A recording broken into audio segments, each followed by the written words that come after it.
All right, Algebra 1 students, let's look at Unit 4, Lesson 12, Piecewise Functions. Our lesson goals are, I can make sense of a graph of a piecewise function in terms of a situation and sketch a graph of the function when the rules are given. So a piecewise function is a type of graph with multiple rules. So when we have those rules, can we sketch what that graph may look like? Second, I can make sense of the rules of a piecewise function when they are written in function notation and explain what they mean in the situation represented. So if we have those rules, do we know what they're telling us, and can we explain that? I understand what makes a function a piecewise function. So this is the idea of just understanding that a piecewise function is a function made up of multiple rules.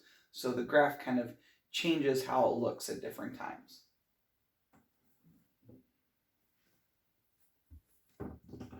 Review and/or vocabulary words here.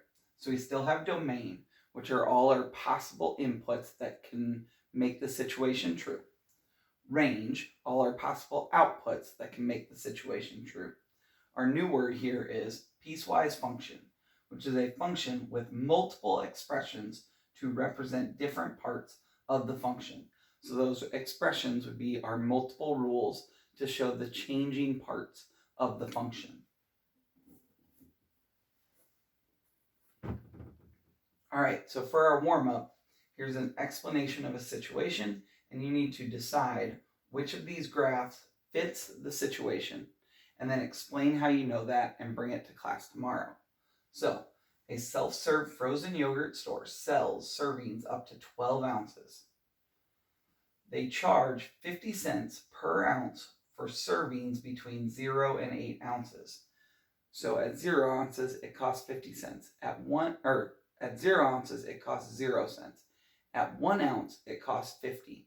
At 2 ounces, it would be 2.50 cents or $1. All the way up to 8 ounces, which would be $4.